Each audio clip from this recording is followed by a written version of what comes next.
Today I'm going to show you how to fix this. It's a very simple fix for it. It takes about 2 hours and $50. This will save you about $1,500 doing it yourself and over $2,000 from a damn dealership. So if you got that same error code, I'm going to show you in about an hour doing it by yourself, no special tools, how to change it. All you're going to need is a T25 Torx, a 21mm for the outer tie rod, and also a 5mm to take the cover off, and a pair of dikes to cut the inner band. One of these, not one of your ex-girlfriends. First thing you're going to do is pull your wheel off. If you have factory wheels, you probably don't have to do this, but you might as well just makes it a lot easier, gives you some more light in there. Now that you got the wheel off, you're going to want to take your tie rod off. I believe it's a 21mm, so we'll do that. I was right, it's 21. Got that baby popped out. Next, if you look inside here, that obviously goes to your electric power steering, your rack and pinion, and you can see you've got these Allen head bolts in there. And they come off pretty easy. You might want to make sure you clean out where your socket, whatever Allen wrench goes in. So you want to strip it, then you strip it probably screwed. But that size is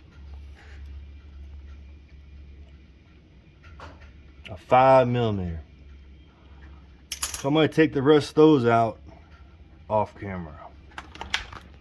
So once you get all those bolts out, this whole cover here will come right off, except you have to take and cut the stainless clamp on the boot. Now don't worry about that, we'll put a new one on there without any special tools. So let me pop that off and get back to you. Now you got to take off this inner tie rod. Now look inside, there's no flat spots to put nothing to hold it to take it off, so I just took a pipe wrench around the ball of it, and it came off fairly easy. It wasn't too bad.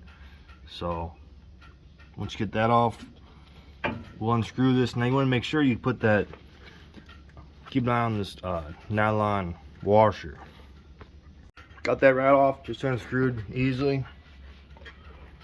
Now you look in here, I got just that off and those Allen bolts. This cover pops right off. He's got like an O-ring gasket in there. Now you look inside here, there's your electric power steering.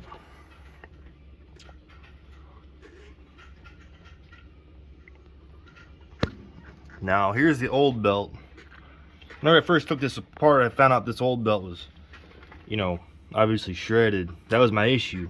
Checked everything else, didn't fix it. Well, last resort, bought a new rack and pinion and new inner tie rods, and then I pulled this apart and found out it was bad. So I'm gonna replace that.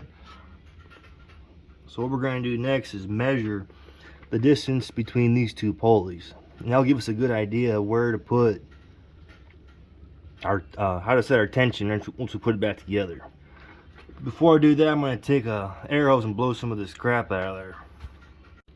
Now we're going to set it back to our factory tension, so I'm going to take it, I'm going to set it back to exactly what it was before I loosen it.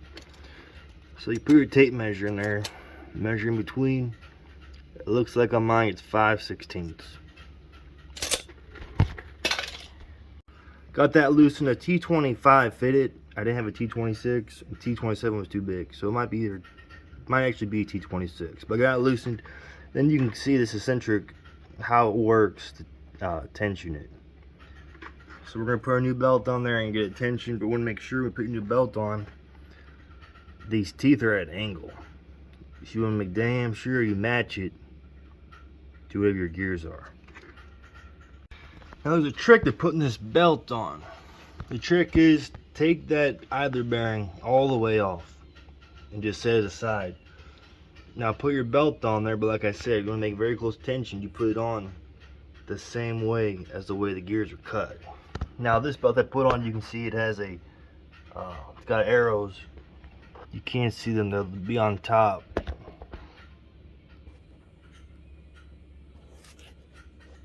But they'll be pointing in the opposite direction. I bought this belt made in USA off of eBay for $50. So you buy the same one, it should be about the same. And to set the tension, I measured it, but it's so close without an actual belt gauge, you won't be able to tell what it's actually supposed to be. But I had good luck at taking a paint stick, sticking it in there and twisting it. And as I had it twist, I went ahead and tightened up that Torx bit, that T25, and it seemed like it worked pretty good. Any more than that, you know, you probably got too much, or like I said, there's no really way to know without doing it correctly. So now we're gonna go ahead and we're gonna put some grease on this shaft here, and some grease on the cover where that O-ring is, and bolt it back up. Got it all back together now. The thing comes together and goes apart pretty smooth, you know. One thing I did is I put a hose clamp where that factory band clamp was, or whatever this thing is. Most guys don't have those. Put some grease on the shaft, and then also I put a hair of Loctite on the inner tie rod where it screws into there, just to make sure that damn thing don't come loose. I'm not the first person to show a video like this, but this just goes to show you, in about an hour, with the rack and everything still in the truck, you can change it if you got a 2015 or newer, as far as I know, F150. Hope this video helps you guys.